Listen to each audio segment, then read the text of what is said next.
নবীজি বলেন পক্ষান্তরে দুনিয়ার অবস্থা যদি উল্টা হয় কেমন, ইদা কানা উমারাউকুম শিরারাকুম, যদি হয় পৃথিবীতে কখনো এমন যে নেতা যতগুলি আছে সমাজের সবচাইতে নিকৃষ্ট লোকগুলা নেতা, আমি বলবো না যে এখন কোনটা, এটা আমি জিজ্ঞাসাই করব না, একেবারে মহল্লার না, নিজের ফ্যামিলি থেকে শুরু করে, ওয়ার্ড থেকে শুরু করে, ইউনিয়ন থেকে শুরু করে সর্বোচ্চ জায়গা পর্যন্ত যদি নেতা যদি হয় তোমাদের ভিতরে সবচাইতে খারাপ লোকেরা, ওয়া আগনিয়াউকুম বুখালাআকুম, আর তোমাদের সম্পদশালীরা যদি হয় মাক্ষী চুস। মাক্ষী চুস বোঝেন তো? মাক্ষী চুস বোঝেন না? এক লোক খুব বেশি কৃপণ, তো মধু কিনে নিয়ে আসছে, মধু 1 কেজি কেনে নাই। আগে আমরা যখন ছোট ছিলাম তখন সরষের তেল মানুষ কিন্তু এক কাচ্চা, কাচ্চা এখন পাক্কারাও বুঝবে না যে কাচ্চা কি জিনিস। 100 টাকার 4 ভাগের 1 ভাগ, এটার নাম এক কাচ্চা। একটা সময় মানুষ সরষের তেল কিন্তু আধা 6 টাকা 1 কাচ্চা, তো 1 কাচ্চা সে মধু কিনে নিয়ে আসছে, বাসায় রেখে দিছে, কোথার থেকে মাছি একটা এসে মধুর ভিতরে পড়ছে। 1 কাচ্চা মধুর ভিতরে মাছি যদি একটু বড় সাইজের হয় তাহলে ওইটা উঠাইতে গেলে তো মধু অনেকখানি চলে আসবে না?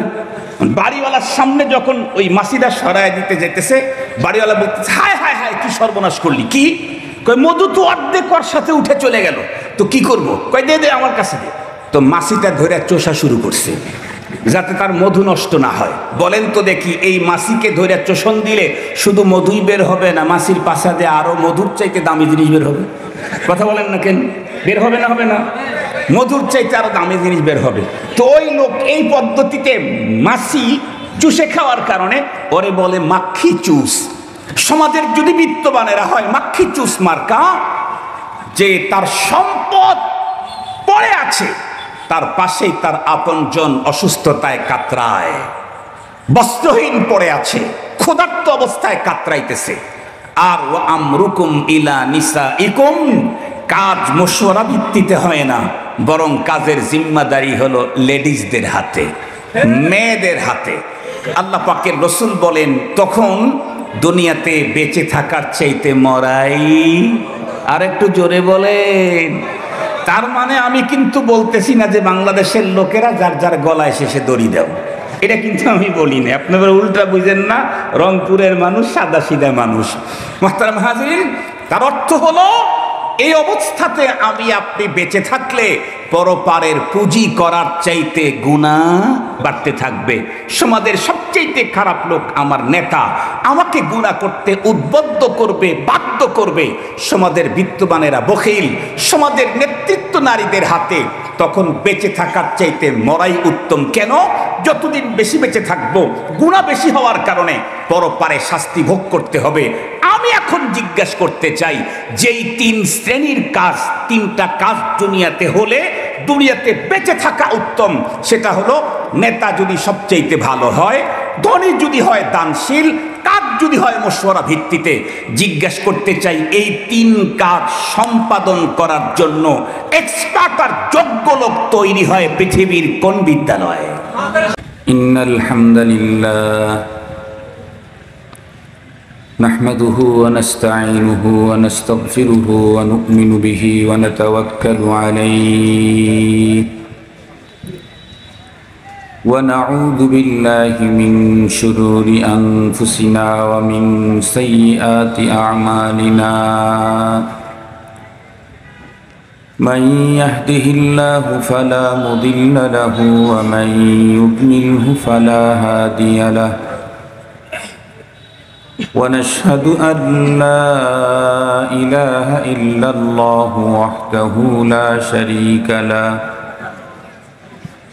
ونشهد أن سيدنا وسندنا وحبيبنا وحبيب ربنا وطبيبنا وطبيب قلوبنا وأولانا ومولانا محمدا عبده ورسوله الذي يرسله بالحق إلى الخلق بشيرا ونذيرا وداعيا إلى الله بإذنه وسراجا وقمرا منيرا أما بعد فأعوذ بالله من الشيطان الرجيم بسم الله الرحمن الرحيم ما آتاكم الرسول فخذوه وما نهاكم عنه فانتهوا واتقوا الله إن الله شديد العقاب وقال نبينا وصفينا وحبيبنا صلى الله عليه وسلم إذا كان أمراؤكم خياركم وأغنياؤكم سمحاءكم وأمركم شورى بينكم فظهر الأرض خير لكم من بطنه وإذا كان أمراؤكم شراركم وأغنياؤكم بخلاءكم وأمركم إلى نسائكم فبطن الأرض خير لكم من ظهره أو كما قال عليه الصلاة والسلام صدق الله مولانا العظيم وصدق رسوله النبي الأمي الكريم ونحن على ذلك لمن الشاهدين والشاكرين والذاكرين والحمد لله رب العالمين اللهم صل على سيدنا مولانا محمد وعلى آله وأصحابه وبارك وسلم اللهم صل على محمد النبي الأمي وعلى آله وسلم تسليما يا رب صل وسلم دائما أبدا على حبيبك خير الخلق كلهم আজ 6 জুলাই 2024 ইংরেজি শনিবার রংপুর নিসবেতগঞ্জ হিফজুল কোরআন মাদ্রাসার ইন্তেজামে হাফেজ ছাত্রদের পাগড়ি প্রদান উপলক্ষে আয়োজিত ওয়াজ মাহফিলের শ্রদ্ধাভাজন সম্মানিত সভাপতি মুআজ্জাজ হযরত বুজুর্গ উলামায়ে কেরাম, বিভিন্ন দ্বীনি মাদারিস থেকে আগত আজিজ তালাবা, বিভিন্ন অঞ্চল থেকে সমাগত সম্মানিত সুধী, সর্বপ্রথম মহান আল্লাহ পাকের দরবারে আলিশানে লাখো কোটি শুকর যে রব্বে করিম বড় দয়া করে মায়া করে ভালোবেসে আমাদের হায়াতকে দীর্ঘায়িত করে আজকে বৈরী আবহাওয়ার মাঝেও অল্প সময়ের জন্য হলেও আমাদেরকে কোরআন হাকিম হাদিসে পাকের গুরুত্বপূর্ণ আলোচনার বরকতপূর্ণ মজলিসে উপস্থিত হয়ে বর্তমান সময়ে বাংলাদেশের খ্যাতিমান হযরত উলামা মাশায়েখদের জবান থেকে জরুরি দ্বীনি আলোচনা শোনার যে সুযোগ করে দিলেন, সে রব্বে করিমের দরবারে আমরা প্রত্যেকেই শুকরগুজার হচ্ছি। জবান খুলে ভক্তি সহকারে মুহাব্বত নিয়ে দিল থেকে আবেগের সাথে উচ্চ কণ্ঠে সকলেই পড়ে নেই আলহামদুলিল্লাহ। একেবারে লম্বা টাইম বৃষ্টির কারণে আপনারা ঠান্ডা হয়ে গেছেন, তাই না? আলহামদুলিল্লাহর আওয়াজটা একেবারেই ঠান্ডা। মানুষ পিচ্ছিল পথে যেমন ধীরে ধীরে পা ফেলে, আপনাদের আলহামদুলিল্লাহর আওয়াজ তার চাইতেও জটিল। একটু মুহাব্বতের সাথে জোর আওয়াজে আকিদত নিয়ে সমস্বরে সকলেই পড়ে নেই আলহামদুলিল্লাহ। মুহতারাম হাজিরিন, আজকের এই মাহফিলে দেশের বর্তমান সময়ের আলোচিত কারি এবং আলোচকবৃন্দ উপস্থিত হয়েছেন। ইতিমধ্যে বাংলাদেশের উলামায়ে কেরামের কাছে অত্যন্ত প্রিয় এবং অত্যন্ত শ্রদ্ধাভাজন ব্যক্তিত্ব বারিধারা মাদ্রাসার সম্মানিত মুহাদ্দিস হযরত মাওলানা মুফতি হাবিবুল্লাহ মাহমুদ কাসিমি হাফিজাহুল্লাহ উনি দিনই আলোচনা করেছেন। আমার পরে যিনি আলোচনা করবেন এবং তিলাওয়াত করবেন যিনি কারি সাহেব হুজুর, উনিও এসেছেন। উনি নিজেই বিশ্ববরেণ্য না, ওনার ছেলেরা, তার ছাত্ররাই পৃথিবীতে নাম করা। যে কারি সাহেব হুজুর এসেছেন তার ছাত্র একটা সঙ্গে করে নিয়েই এসেছেন কোরআনে পাকের তিলাওয়াত আপনাদেরকে শোনাবার জন্য। এরপরে যিনি আসবেন আখিরি বয়ান, দোয়া করবেন আল্লাহ তাআলা ওয়েদারকে ভালো রাখুক। বাংলাদেশে সুলতানুল ওয়াইজিন খ্যাত সকল উলামায়ে কেরামের প্রিয় মানুষ আল্লামা খালেদ সাইফুল্লাহ আইয়ুবী হাফিজাহুল্লাহ। যেহেতু আকাশে মেঘ, যে কোনো মুহূর্তে বৃষ্টি হওয়ার সম্ভাবনাটা আছে, এ কারণে হাবিবুল্লাহ ভাই আমাকে বলেছিলেন যে আমি 40 মিনিট বয়ান করব আর আপনি 50 মিনিট। আমি বলছি যে আমি তো রংপুর, লালমনিরহাট এমন কোনো মহল্লা নাই যে মহল্লায় আমি ওয়াজ করি নাই। একেবারে চুলদাড়ি কাঁচা থাকতে আমার বয়ান শুরু হয়েছে, এখন সবগুলা পেকে লাল হয়ে গেছে। আমার তো এত ওয়াজের দরকার নাই, আপনারা মেহমান, আমি উত্তরবঙ্গের মানুষ, আমি মেজবান, এজন্য আমি খুব কম সময় আলোচনা করি। কারণ হাজিরিন, যাতে ওনারা আসা মাত্রই আমি ছেড়ে দিতে পারি, এ কারণে কোরআনে হাকিমের একখানা আয়াতে কারিমা তেলাওয়াত করেছি বরকতের জন্য, আর একখানা হাদিস পাঠ করেছি আলোচনার জন্য, যাতে ওনারা আসলে আমাকে আর 10 মিনিট সময় নিতে না হয়, 2 মিনিটের মধ্যেই আমি আলোচনাটাকে কমপ্লিট করে উঠে যেতে পারি। এ কারণে আমি শুধুমাত্র কেবলমাত্র হাদিসকে সামনে নিয়েই আপনাদের খেদমতে আলোচনা করব। হাদিসটা সুন্দর করে বুঝতে চাইলে প্রথমে আমাদেরকে একটা ছোট্ট ভূমিকা জানতে হবে। আমরা প্রত্যেকেই জানি এ পৃথিবীর যত মানুষ আছে, প্রতিটি মানুষের সিস্টেম হলো প্রায় একরকম। সেটা হলো মানুষ এক জায়গায় ইনকাম করে আর এক জায়গায় ভক্ষণ করে, আরাম করে।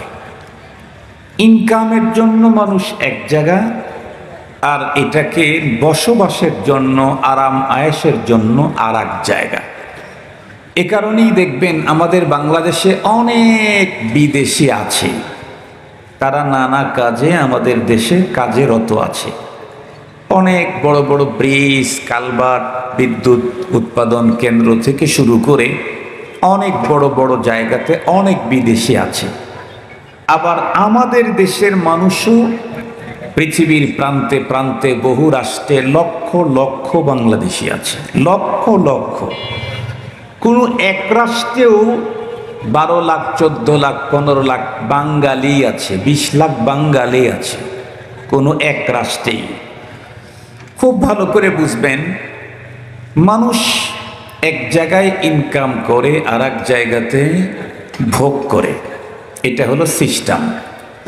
মানুষ যেখানে ইনকাম করে সেখানে ভোগ করে না। আল্লাহ পাক রব্বুল আলামিন আমাদের প্রত্যেকের জন্য সিস্টেম দিয়েছেন। আল্লাহ পাকের রসুল বলেছেন, আদ-দুনিয়া মাজরাআতুল আখিরা। এই পৃথিবীতে রব আমাদেরকে পাঠিয়েছেন, এই দুনিয়া হলো ইনকামের জায়গা। আমাদের ভোগের জায়গা কোথায় বলেন তো দেখি? আখিরাত, জান্নাত। কোরআনে হাকিমে আল্লাহ পাক স্পষ্ট বলে দিয়েছেন, আমি জিন ইনসানকে একটা টার্গেট নিয়ে তৈরি করেছি, সেটি হলো তারা আমার গোলামি করবে, দাসত্ব করবে। তো আমরা এখানে মালিকের গোলামি করব, বিনিময়ে মালিক আমাদেরকে যা দিবেন এগুলি ভোগ করব কোথায়? পরপারে, জান্নাতে। যেহেতু মানুষ এক জায়গায় ইনকাম করে আর এক জায়গায় ভোগ করে, সঙ্গত কারণেই কোনো মানুষ ইনকামের জায়গাতে গিয়ে যদি ইনকাম না হয় তাহলে সেখানেতে থাকতে চায় না। আপনাদেরকে সহজে বুঝবার জন্য একটা মিসাল দিয়ে তারপরে হাদিস বললে একেবারে দিবালোকের স্পষ্ট হয়ে যাবে ইনশাআল্লাহ। দেখেন আমাদের দেশে অনেক ছেলে পেলে এমন আছে বাড়িতে কোনো কাজ কাম করে না, সবাই মিলে তখন তাকে দেশের বাইরে পাঠায় দেয়।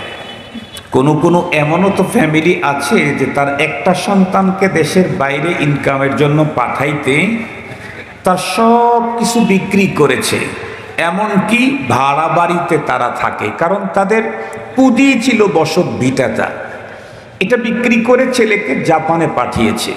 কারণ জাপানে যারা যায় তারা কোটি কোটি টাকা ইনকাম করতে পারে, এটার প্রমাণ আছে। তো জাপানে পাঠিয়ে দিয়েছে, তার ভিটা বাড়িটা বিক্রি করে, ইভেন আরো আত্মীয় স্বজনদের কাছ থেকে কিছু টাকা লোন ধার করেও নিয়েছে। বুকে বিশাল বড় আশা নিয়ে ছেলেটাও জাপানে গেছে, বাবা মাও পাঠিয়ে দিয়েছে যে ওইখানে গেলে অনেক টাকা ইনকাম করতে পারবে।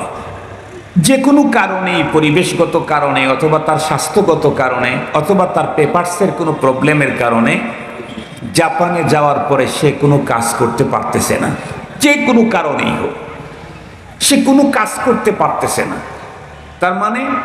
তার মানে প্রতিদিন সে যে টাকা ইনকাম করতেছে তার চাইতে বেশি তার খোরপোশে ব্যয় হয়ে যাচ্ছে। এখন বলেন তো দেখি, এই লোকটা কি এখন আর জাপানে থাকতে চাবে? না। এই লোক বাসায় ফোন দিয়ে বলবে যে বাবা আমার কন্ডিশন তো এই, জাপানে তো এসেছিলাম মূলত ইনকাম করার জন্য, তো আমি যা ইনকাম করি এটা দিয়ে আমার নিজের খোরপোশটাও হচ্ছে না, দিন দিন আমি ঋণ হয়ে যাচ্ছি। এখন কি বাবা মাও তাকে জাপানে রাখতে চাবে আর উনিও কি জাপানে থাকতে চাবেন? কখনোই না। কেন? উনি যতদিন বেশি জাপানে থাকবেন ততই ঋণের বোঝা বড় হতে থাকবে, লোনের ফিহরিস্ট লম্বা হতে থাকবে। এ কারণেই উনি তখন চিন্তা করবেন যত দ্রুত দেশে রিটার্ন ব্যাক আসা যায় ততই আমার ঋণের বোঝা ছোট হবে। মূলত গিয়েছিলেন ইনকাম করার জন্য। মুহতারাম হাজিরিন, এই কথাটা যদি বুঝে থাকেন তাহলে মহানবী মুহাম্মদুর রাসূলুল্লাহ সাল্লাল্লাহু, একটু বলেন না সাল্লাল্লাহু আলাইহি ওয়াসাল্লামের জবানে মোবারকের আমি পঠিত হাদিসটা বুঝতে কোনো সমস্যাই হবে না। নবী আলাইহিস সালাম বলেন, পৃথিবীতে যদি তিনটা অবস্থা বিদ্যমান থাকে তখন তোমাদের জন্য পৃথিবীর জমিনের পিঠ উত্তম পেটের চাইতে, তার মানে বেঁচে থাকা উত্তম মরে যাওয়ার চাইতে। আর যদি পৃথিবীর অবস্থা ভিন্ন রকমের হয়, তিনটা অবস্থা যদি আসে, তাইলে তখন পৃথিবীর পেটই তোমাদের জন্য উত্তম পিঠের চাইতে, তার মানে পৃথিবীতে বেঁচে থাকার চাইতে মরে যাওয়াই উত্তম। কেন? খুব ভালো করে বুঝবেন। কারণ পৃথিবীর প্রতিটি মানুষকে আল্লাহ পাক এ দুনিয়াতে পাঠিয়েছেন, একেবারে জীবনেও কোনোদিন ফিরে যেতে হবে না এমনটি কি না, বরং কোরআনে হাকিম আল্লাহ তাআলা বলেন, কুল্লু নাফসিন যায়িকাতুল মাউত, প্রতিটি প্রাণীকে মৃত্যুর স্বাদ গ্রহণ করতেই হবে, মৃত্যু হবেই হবে, তো মরে যাব। আমরা কি মৃত্যু পর্যন্তই বিশ্বাস করি? না, মৃত্যুকে তো নাস্তিকও বিশ্বাস করে, মরণকে তো নাস্তিকও বিশ্বাস করার কোনো সুযোগ নেই। আমরা যারা মুমিন, আমাদের আকীদা বিশ্বাস মৃত্যুর পরে আরো অনেক লম্বা। আপনাদের মনে পড়ে কি ছোটবেলায় মর্নিং মক্তবে ওই যে গ্রাম্য মুন্সি আমাদেরকে কয়েকটা কালিমা শিখিয়েছিল, আমানতু বিল্লাহি ওয়া মালাইকাতিহি ওয়া কুতুবিহি ওয়া রুসুলিহি ওয়াল ইয়াউমিল আখিরি ওয়াল কদরি খাইরিহি ওয়া শাররিহি মিনাল্লাহি তাআলা ওয়াল বাসি বাদাল মাউত। আমাদের আকীদা মৃত্যুর পরে আরো অনেক লম্বা। কেমন? আল হাউদু হক ওয়াল জান্নাতু হক ওয়ান নারু হক ওয়াস সিরাতু হক ওয়া রুয়াতুল্লাহি তাআলা হক। এই যেগুলি বললাম এগুলি আমাদের আকীদা বিশ্বাস। মৃত্যুর পরে আমাদের জান্নাত জাহান্নাম, মিজান, পুলসেরাত, হাউজে কাউসার, আল্লাহ পাকের সাক্ষাৎ, এগুলি লম্বা এক ফেরেশত আছে। এটার প্রতি আমাদের ঈমান আছে। খুব ভালো করে কথাটা বুঝবেন। তো পরপারের জীবনে মূলত রব আমাদেরকে দুনিয়াতে পাঠিয়েছেন অল্প টাইম দিয়ে, অল্প সময়ের মধ্যে পরপারের জীবনের শান্তির সামানা তৈরি করে আসবা। এজন্য আমরা পৃথিবীতে এসেছি। পরপারের চিরস্থায়ী জীবনের শান্তি, আরাম, আয়েশ, ভোগ বিলাসিতার সামানা পুঁজি দুনিয়া থেকে করে নিয়ে পরপারে আসবা। এ কারণে আল্লাহ পাকের কোরআন আল্লাহ তাআলা বলেন, ইয়া আইয়ুহাল্লাযীনা আমানুত্তাকুল্লাহা হাক্কা তুকাতিহি ওয়া লা তামুতুন্না ইল্লা ওয়া আনতুম মুসলিমুন।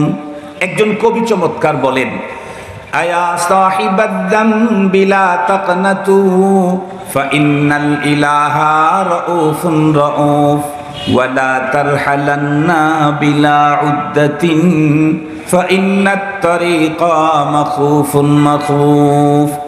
প্রথম শেরের তর্জমা করব না, পরবর্তীটার তর্জমা করব। কবি বলেন, খবরদার মৃত্যুর পথের যাত্রী তোমরা পুঁজিবিহীন কবরের পথে অগ্রসর হইও না, কারণ ওই পথ বড় ডিয়ারিং, বড় ভয়ঙ্কর। পুঁজি না থাকলেই ঝামেলা, মৃত্যুর মুহূর্ত থেকে ঝামেলা শুরু হবে, কবরে ঢুকতেই পানিশমেন্ট শুরু হবে, ময়দানে মাহশরে উঠার পরে অবস্থা বেগতিক হয়ে যাবে। এই জন্য পুঁজি নিয়ে যেও। তাহলে পৃথিবীর প্রতিটি মানুষকে আল্লাহ পৃথিবীতে পাঠিয়েছেন পরপারের পুঁজি করার জন্য। এটা হলো সব কথার মূল কথা। এখন আসেন, আসছি দুনিয়াতে পরপারের পুঁজি করার জন্য, কিন্তু পৃথিবীর কন্ডিশন যদি তিনটা অবস্থা হয়, তখন প্রতিটি মানুষ দুনিয়াতে বেঁচে থাকলেই পরপারের পুঁজি করার পরিবেশ থাকবে। আর যদি অবস্থাটা পাল্টে যায়, তাহলে দুনিয়াতে যতদিন বেশি বাঁচবে, পরপারের পুঁজি করার সুযোগ না থাকার কারণে তার ঘাড়ে ঋণের বোঝা বাড়তে থাকবে। ঋণের বোঝা যখন বাড়বে, তখন তো দুনিয়াতে বেঁচে থাকার চাইতে চলে যাওয়াই উত্তম। জাপানে গেছি টাকা ইনকাম করার জন্য, যা ইনকাম হয় খাইতে পড়তেই শেষ হয়, ইভেন আরো ঋণ করে খেতে হয়। তাহলে তো জাপানের প্রবাসী জীবনে থাকার কোনো প্রয়োজন নেই। ওর চাইতে দেশে ফিরে আসাই উত্তম। রব আমাদেরকে পাঠিয়েছেন দুনিয়াতে পরপারের পুঁজি করার জন্য। পৃথিবীর অবস্থা যদি কখনো এমনটি হয়েই যায় যে পৃথিবীতে বেঁচে থাকলেই তার ঋণ বাড়তেছে, গুনাহ বাড়তেছে, অপরাধ বাড়তেছে, কি বলে, গুনাহ আর অপরাধে তার জীবনটা ভারী হয়ে যাচ্ছে, তাহলে সেই সময় তো পৃথিবীতে বেঁচে থাকার চাইতে মরাই উত্তম। এখন দেখি আমার রাসূল কি বলেছেন, কখন বেঁচে থাকা উত্তম, কখন মরা উত্তম। আমাদের দেশের মানুষ তো অনেকে বাঁচতে চায়, আবার অনেকে মরতেও চায়। মজার কথা শুনেন, আমাদের দেশের মানুষ অনেকে বাঁচতে চায়, অনেকে মরতে চায়। বাংলাদেশে অনেক ব্যাংক আছে, প্রাইভেট ব্যাংক। কোনো এক ব্যাংকের চেয়ারম্যান সাহেব এক মাদ্রাসার মাহফিলের চিফ গেস্ট, আমি প্রধান বক্তা। আমার ওই দিন আরো একটা মাহফিল আছে, আর এক জায়গায় যেতে হবে, কাপাসিয়াতে। তো ওনারা আমাকে, আমি বললাম আমাকে দ্রুত সময় দিয়ে দিন, আমি চলে যাব। চিফ গেস্ট যিনি, উনি খুব চালাক। উনি বলেন প্রধান বক্তা ওয়াজ করে চলে গেলে আর লোক থাকে না, এজন্য আমি 5 মিনিট বক্তব্য দেব, হুজুরের আগে দেব। তো পরে আমি আর উনি একসঙ্গে স্টেজে গেলাম। যাওয়ার পরে উনি লম্বা একটা কারগুজারি শুনাইলেন। আমি লম্বাটা শোনানোর টাইম নেই। উনি বললেন যে আমি সিঙ্গাপুরে গিয়েছিলাম বডি চেক আপ করার জন্য। তো বডি চেক করার পরে ডাক্তার দেখলো যে আমার আলহামদুলিল্লাহ অল বডি খুব ভালো আছে। তখন আমাকে ডক্টর জিজ্ঞাসা করে, তুমি তো সুস্থ আছো, এরপরেও এত টাকা ব্যয় করে বাংলাদেশ থেকে এখানে কেন আসছো? তো আমি তখন বললাম যে স্যার, আমি তো আসছি মূলত, মানুষ তো আজীবন পৃথিবীতে থাকতে পারবে না, তবে আমি 100 বছর বেঁচে থাকতে চাই। কয় বছর বেঁচে থাকতে চাই? আপনারা কথা বুঝতেছেন তো? আর না বোঝার কিছু নাই তো, আমি আপনাদের পুরান পাপী। আমি তো 25 বছর আগের থেকে আপনাদের অঞ্চলে বয়ান করি। আমাকে না বোঝার কিছু নেই। কি বলতেছে? 100 বছর বেঁচে থাকতে চায়, তার মানে উনি মরতে চান না। আবার কিছু মানুষ আছে নিজে নিজে গলায় দড়ি দিয়ে আত্মহত্যা করে, আছে না নাই? কিছু মানুষ, তাহলে ও বাঁচতে চায় না মরতে চায়? মরতে চায়। তাহলে বাংলাদেশের কিছু মানুষ কি করতে চায়? বাঁচতে চায়। যেই মানুষগুলি বেঁচে থাকতে চায় লম্বা টাইম, এদের অধিকাংশ হলো আল্লাহ পাক দুনিয়াতে যাদেরকে সুখ দিয়েছেন, টাকা আছে, পয়সা আছে, অর্থ আছে, বাসায় সুখ আছে, তারা একটু দীর্ঘদিন বেঁচে থাকতে চায়। আবার এই পৃথিবীর অনেক মানুষ মরতে চায় না, বরং আত্মহত্যা করে, সুইসাইড করে, নিজে নিজেই মরতে চায়। কেন? কারণ এই দুনিয়া তার জন্য ভালো লাগতেছে না। খুব ভালো করে বুঝবেন, আমার দেশে যারা আমরা বাঁচতে চাইতেছি, তারা বাঁচতে চাইতেছি হলো দুনিয়ার মজা নেওয়ার জন্য। যারা মরতে চাইতেছি, তারা মরতে চাইতেছি হলো দুনিয়ার কষ্টের জন্য। কিন্তু পয়গম্বর যেটা বলেছেন সেটি হলো যে না, তোমার বেঁচে থাকা উত্তম আর মরে যাওয়া উত্তম, দুনিয়ার সুখ সমৃদ্ধি শান্তি ভোগবিলাসিতার কারণে নয়, বরং দুনিয়াতে বেঁচে থাকা উত্তম। তুমি যদি দুনিয়াতে বেঁচে থাকতে পরপারের পুঁজি অ্যাভেলেবেল করতে পারো, তাহলে তোমার বেঁচে থাকা উত্তম। তুমি একদিন বেশি বাঁচলে তোমার জন্য তত ভালো। আর যদি তুমি দুনিয়া থেকে পুঁজি উল্টাটা হয়, অপরাধ গুনাহ, শুধু গুনার গুনাহ, অপরাধ আর অপরাধ বেড়েই চলছে, তাহলে সেই মুহূর্তে তোমাকে দুনিয়াতে যতই মজা তোমার থাক, দুনিয়াতে যতই শান্তি তোমার থাক, দুনিয়াতে যত বড় পাওয়ারই তোমার থাক, দুনিয়ার যত বড় চেয়ারই তোমার থাক, সেই মুহূর্তে তোমার দুনিয়ার জীবনে বেঁচে থাকার চাইতে মরা উত্তম। কেন? তুমি যত বড় চেয়ারে থাকো, প্রতিদিন যদি অপরাধের প্রবণতা বাড়তেই থাকে, তাহলে তোমার শাস্তির পালা দিন দিন ভারী হতেই থাকবে, তোমার গুনাহের বোঝা দিন দিন বাড়তেই থাকবে। মরণ থেকেই শুরু হবে তোমার গুনাহের পানিশমেন্ট। কথা বুঝাইতে পারছি আপনাদেরকে? এবারে আসল নবী আলাইহিস সালাম কি বললেন, হাদিসটা আমি পড়ে আপনাদেরকে তর্জমা শোনাই। এর মধ্যে যদি ওনারা এসে যান ফাবিহা, যদি না আসেন হাদিসটাকে একটু ব্যাখ্যা করব। রাসূল করিম সাল্লাল্লাহু আলাইহি ওয়াসাল্লাম বলেন, ইদা কানা উমারাউকুম খিয়ারাকুম, পৃথিবীতে যদি এমন অবস্থা হয় কোনো দেশে, যেমন আমাদের দেশের কথাই বলি, আজ তোমার দেশের নেতা যারা, একেবারে ছোট নেতা, পাতি নেতা থেকে শুরু করে, গ্রামের নেতা থেকে শুরু করে, ফ্যামিলির নেতা থেকে শুরু করে, সর্বোচ্চ চেয়ার পর্যন্ত নেতা যারা, এই সিরিয়ালের লোকগুলো যদি সবচাইতে ভালো হয়, সবচাইতে কি হয়? আপনার ফ্যামিলির নেতাকে, আপনার ফ্যামিলির 8 সদস্য আপনারা, আপনার ফ্যামিলিতে 5 সদস্য আপনারা, এই 5 জনের মধ্যে তো একজন নেতা। এই 5 জনের ভিতরে যে ভালো, সে হলো আপনার ফ্যামিলির নেতা।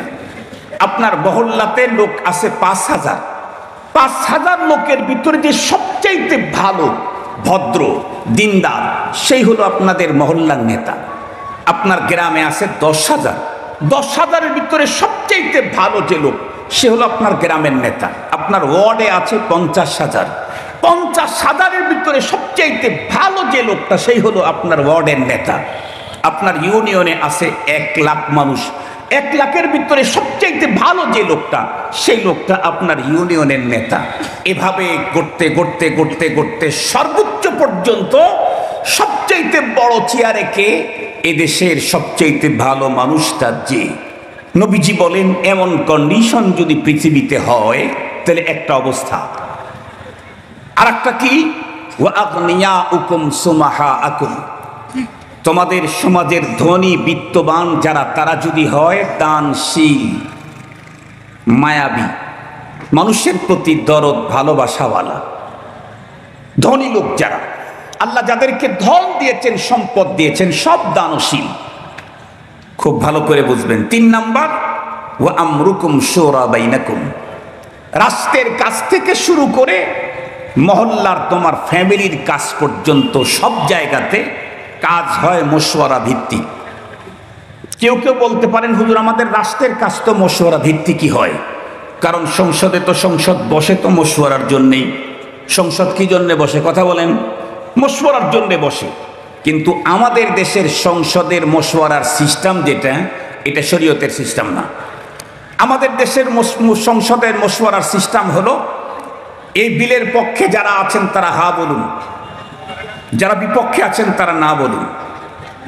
বিপক্ষের লোক যদি 3 গুণও বেশি হয়, কিন্তু পক্ষের লোক মানে যেহেতু প্রস্তাব দিয়েছে সরকার, এ কারণে স্পিকার কি বলতে হয়, হ্যাঁ জয়যুক্ত হয়েছে, হ্যাঁ জয়যুক্ত হয়েছে, হ্যাঁ জয়যুক্ত হয়েছে, বিল পাস। এটা ইসলামী শরীয়তে মশওয়ারার পদ্ধতি নয়। একেবারে আপনার ঘর থেকে শুরু করে সব জায়গাতে যদি মশওয়ারা ভিত্তিক কাজ চালু হয়, তাহলে তখন শান্তি কি পরিমাণে হবে আপনাদেরকে বুঝাবার জন্য একটা ছোট্ট মেসাল দিলে বুঝবেন। ধরে নেন আপনারা 3 সদস্যের ফ্যামিলি, আপনি, আপনার স্ত্রী, একটা সন্তান। অনেকে আছে না এখন? এক সন্তানওয়ালা দম্পতি এখন আছে না নাই? একটু আওয়াজ করেন। এক সন্তানওয়ালা দম্পতি এখন আছে, কারণ এখনকার স্লোগান উন্নত। আগের স্লোগান ছিল ছেলে হোক মেয়ে হোক 2টি সন্তানই যথেষ্ট, কিন্তু বর্তমান এখন স্লোগান হলো 2টি সন্তানের অধিক নয়, একটি হলে। আর একটু জোরেই বলেন, একটি হলে ভালো হয়। তো সবাই যেহেতু একটা চায়, এজন্য রব্বুল আলামিন মাঝখানে কেটে দিয়ে দিচ্ছেন এখন একটা সুস্থ আর একটা প্রতিবন্ধী। প্রতিবন্ধীর সংখ্যা দিন দিন এখন বেড়ে যাচ্ছে, ওই সাবজেক্টে আমি যাব না। এখন মনে করেন আপনার 3 সদস্যর ফ্যামিলির কর্মক্ষম শুধু আপনার বাড়িতে যে আছে পুরুষ একটাই, আর একজন নারী আর একজন বাচ্চারা কাজ করে না। উনি খেটে খান, যা ইনকাম করেন তা দিয়ে 3 ওয়াক্ত খাবার হয় না, পোশাক তো হয়ই না, কোনো রকম করে চলে।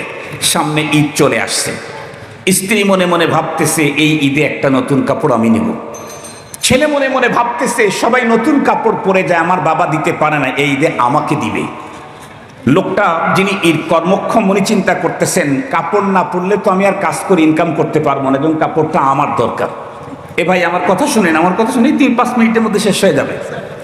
এখন যদি যিনি কাজ করে কষ্ট করে টাকা ইনকাম করেন, উনিও যদি মশওয়ারা ছাড়া নিজের জন্য কাপড় খরিদ করেন, দেখবেন ওনার স্ত্রী আর সন্তান বাঁকা হয়ে থাকবে। পক্ষান্তরে যদি এই 3 জনকে নিয়ে 3 জনই বসেন, স্বামী যদি বলে দেখো স্ত্রীকে, তুমি এত কষ্ট করো, আমার সংসারটাকে তুমি ধরে রেখেছো, তো আমি অর্থ ইনকাম করেছি, এতে একটা কাপড় কেনার টাকাও আমার নাই, কারো কাছ থেকে ঋণ করে হয়তো একটা কাপড় কিনবো, আমার মনে হয় কাপড়টা তোমাকে দিলেই ভালো হয়। স্ত্রী তখন বিবেকের কাছেই বলবে না, আমাকে দরকার নাই, আমি তো আর বাইরে যাই না, আমি ছিঁড়া কাপড় পরতে পারবো, আপনার একটা কাপড় দরকার। শেষ পর্যন্ত 2 জনে মিলে বলবে আমারও দরকার নাই, তোমারও দরকার নাই, কলিজার টুকরা সন্তানকে একটা কাপড় দিয়ে দিই। কাপড় খরিদ করলেন, একটা কোনো ঝামেলা নাই। কেন? মশওয়ারার কারণে। মশওয়ারা ছাড়া যদি আপনি কিনতেন, তাহলে কিন্তু স্ত্রী একদিকে আর সন্তান আর একদিকে বাঁকা হয়ে যেত, আসতো অশান্তি। এই পৃথিবীর সমস্ত নেতাগুলি যদি ভালো হয়, যেই ফ্যামিলির নেতা ভালো, 5 জনের ভিতরে সবচাইতে ভালো, ওই ফ্যামিলিতে তো 56 ইঞ্চি মনিটর কিনে নিয়ে আসবে। কথা বলেন না কেন? 56 ইঞ্চি মনিটর কিনে নিয়ে আসবে কেন? কারণ এই ফ্যামিলির গার্ডিয়ান যিনি, উনি নেককার, আল্লাহর ভয় তার অন্তরে আছে, তাহলে ফ্যামিলি গুনাহ থেকে মুক্ত হলো। যেই মহল্লার সবচেয়ে বড় নেতা যে, সে যদি দিনদার পাক্কা নামাজি হয়, তাহলে সে যাত্রা বসাবে? কথা বলেন। তাহলে এলাকার মানুষ যাত্রার গুনাহ থেকে বেঁচে গেল। ওয়ার্ডের যিনি নেতা হবেন, উনি যদি দিনদার হন, তাহলে কি সার্কাস নিয়ে আসবে? কথা বলেন। যিনি চেয়ারম্যান, উনি যদি দিনদার হন, তাহলে কি এলাকাতে বৈশাখী মেলা বসাবে? আর একটু জোরে বলেন না। তাহলে প্রতিটি মানুষের জীবনে পরপারের পুঁজি বাড়তেই থাকবে, গুনাহমুক্ত জীবন চলবে, পথ চলতেই নেকি হতে থাকবে। নেকি যেহেতু হতে থাকবে, সুতরাং একদিন দুনিয়াতে বেশি থাকলে আমার জন্য পরপারের মঙ্গল। মুসলমান ভাইরা রে, আমার কথা ভালো করে বুঝবেন। ঠিক তদ্রূপ আমার সমাজের প্রতিটি ধনী বিত্তবান যারা আছে তারা যদি দিনদার হয়, আল্লাহওয়ালা হয়, তারা যদি সাখাওয়াত হয়, সখী হয়, তারা যদি দানশীল হয়, তারা যদি গরিবের প্রতি সহনশীল হয়, মায়াবী হয়, তাহলে এই সমাজের একজন মানুষও বন্ধুরা আমার অর্থের অভাবের কারণে রাস্তায় পড়ে থাকতে হবে না, কষ্টে কাতরাতে হবে না। রব্বে কারীম বড় লোকদেরকে অনেক টাকার ভান্ডিল দিয়েছেন, কিন্তু মাঝখানে ঘোষণা দিয়েছেন ওয়াফি আমওয়ালিহিম হাক্কুন লিসাইলি ওয়াল মাহরুম। ধনী কোটিপতি ইন্ডাস্ট্রিজ, গ্রুপ অফ ইন্ডাস্ট্রিজের মালিক, তোমারে কোটি কোটি মিলিয়ন ডলার দিলাম, মনে রেখো তোমার এই কোটি কোটি সম্পদের ভিতরে তোমার প্রতিবেশী অসহায় দুস্থদের জন্য একটা অংশ রেখে দিলাম। বন্ধুরা আমার, যাকাত তুমি 40 টাকায় 1 টাকা বের করে গরিবের কাছে পৌঁছিয়ে দাও। হাদিসে পাকের মধ্যে আসছে তুখাদু মিন আগনিয়াইহিম ওয়া তুনফাকু ইলা ফুকারাইহিম। সমাজের ধনীদের কাছ থেকে ওই টাকাগুলি বের করে গরিবের ভিতরে বন্টন করে দিলে তাহলে ওই সমাজের গরিবদের ভিতরে বন্ধুরা আমার কষ্ট দুঃখ বেদনা দূর হবে। অনাহারে থাকার কারণে, বিবস্ত্র থাকার কারণে, সন্তানের চাহিদা কোনো রকম করেও মিটাইতে অক্ষম হওয়ার কারণে আর কোনো মানুষকে দুনিয়াতে আত্মহত্যার সুইসাইড করতে হবে না। খুব ভালো করে মনে রাখবেন। 3 নাম্বার, ওয়া আমরুকুম শুরা বাইনাকুম। ফ্যামিলি থেকে শুরু করে, মহল্লা থেকে শুরু করে, সমাজ থেকে শুরু করে, গ্রাম থেকে শুরু করে একেবারে রাষ্ট্রের অ্যাসেম্বলি পর্যন্ত সব জায়গায় কাজ যদি মশওয়ারার ভিত্তিতে হয় তাহলে বাংলাদেশের ভিতর দিয়ে ইন্ডিয়ার রেলপথ যাওয়ার জায়গা থাকবে না। মশওয়ারা ভিত্তিতেই যদি হয় তাহলে তো সবার খেয়াল নিয়ে কাজ করতে হবে। সেখানে মোল্লাদেরকেও ডাকতে হবে, তবলিগওয়ালাকেও ডাকতে হবে, তারপরে আরো যারা বিরোধী দল, সাবেক বিরোধী দল, বর্তমান বিরোধী দল, তাদের মশওয়ারা, তাদের খেয়াল নিতে হবে। সম্মিলিত যখন ফয়সালা দিবে তখন এই ফয়সালার দ্বারায় না দেশ ক্ষতিগ্রস্ত হবে না জনগণ ক্ষতিগ্রস্ত হবে। মুহতারাম হাজিরিন, মশওয়ারার সিস্টেম যদি না থাকে তাহলে আমি হয়তো লাভবান হব, কিন্তু জাতি আর রাষ্ট্র ক্ষতিগ্রস্ত হতেই থাকবে।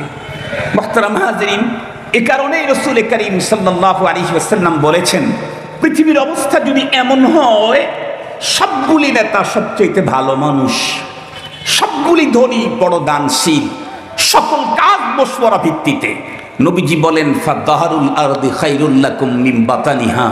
এমন পরিবেশে তুমি মরে যাওয়ার চাইতে বেঁচে থাকাই ভালো।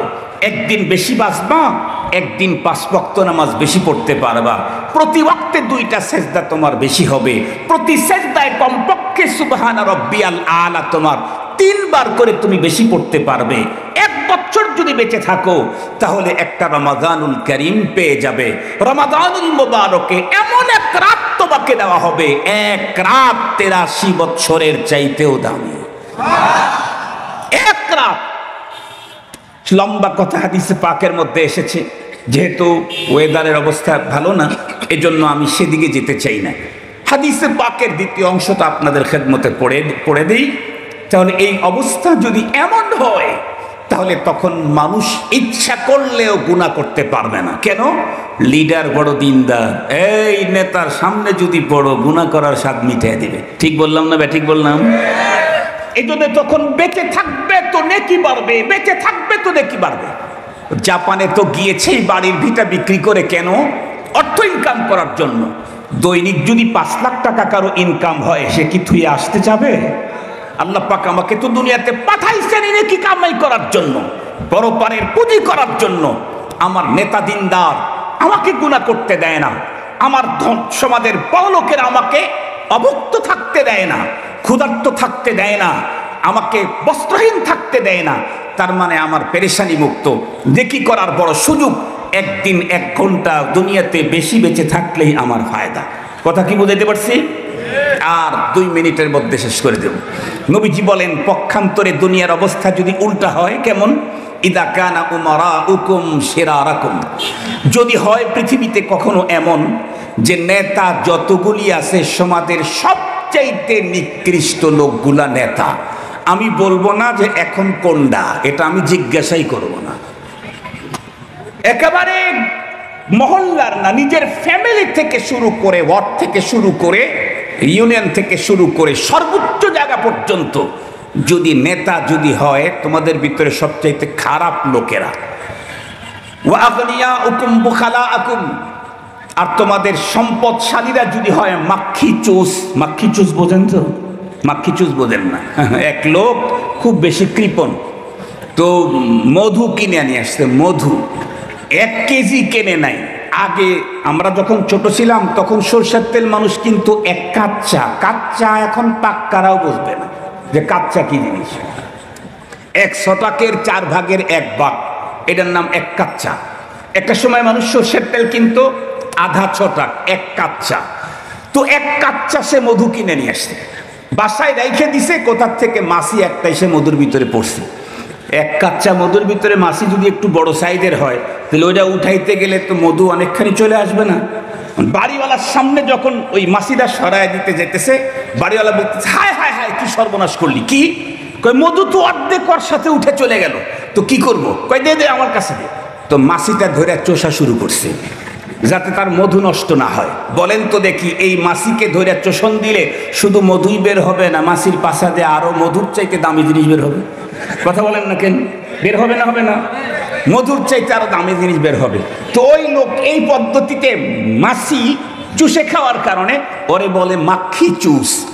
সমাজের যদি বিত্তবানেরা হয় মাক্ষী চুষ মার্কা, যে তার সম্পদ পড়ে আছে, তার পাশেই তার আপনজন অসুস্থতায় কাতরায়, বস্ত্রহীন পড়ে আছে, ক্ষুধার্ত অবস্থায় কাতরাইতেছে।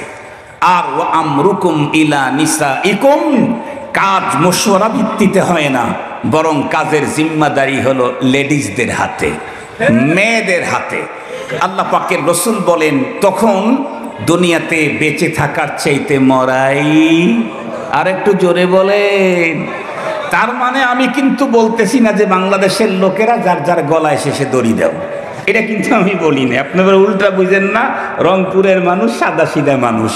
মুহতারাম হাজিরিন, তার অর্থ হলো এই অবস্থাতে আমি আপনি বেঁচে থাকলে পরপারের পুঁজি করার চাইতে গুনাহ বাড়তে থাকবে। সমাজের সবচাইতে খারাপ লোক আমার নেতা, আমাকে গুনাহ করতে উদ্বুদ্ধ করবে, বাধ্য করবে। সমাজের বিত্তবানেরা বখিল, সমাজের নেতৃত্ব নারীদের হাতে। তখন বেঁচে থাকার চাইতে মরাই উত্তম। কেন? যতদিন বেশি বেঁচে থাকবো গুনাহ বেশি হওয়ার কারণে পরপারে শাস্তি ভোগ করতে হবে। আমি এখন জিজ্ঞাসা করতে চাই, যেই 3 শ্রেণীর কাজ, 3টা কাজ দুনিয়াতে হলে দুনিয়াতে বেঁচে থাকা উত্তম, সেটা হলো নেতা যদি সবচাইতে ভালো হয়, ধনী যদি হয় দানশীল, কাজ যদি হয় মশওয়ারা ভিত্তিতে। জিজ্ঞাসা করতে চাই, এই 3 কাজ সম্পাদন করার জন্য এক্সপার্ট আর যোগ্য লোক তৈরি হয় পৃথিবীর কোন বিদ্যালয়ে? আর একটু জোরে বলেন, আর একটু জোরে বলেন, আরো চিল্লায় বলেন। নেককার তৈরি হয় মাদ্রাসায়। সম্পদের সঠিক পদ্ধতিতে আল্লাহ প্রদত্ত সিস্টেমে সম্পদের সহি ইস্তেমাল শিক্ষা হয় মাদ্রাসায়। মশওয়ারার কায়দা কানুন কোরআন আর হাদিসে শিক্ষা হয়। সুতরাং মাদ্রাসা শিক্ষা যত বাড়তে থাকবে, আগামী দিনে নেতৃত্ব সুন্দর হবে, সমাজের ধনীরা দানশীল হবে, মশওয়ারা ভিত্তিক কাজ চলবে। দুনিয়াতে বেঁচে থাকলেই জান্নাতের আলা মাকাম নসিব হবে। পক্ষান্তরে এই প্রতিষ্ঠান, দ্বীনি প্রতিষ্ঠান যদি কারো ষড়যন্ত্র আর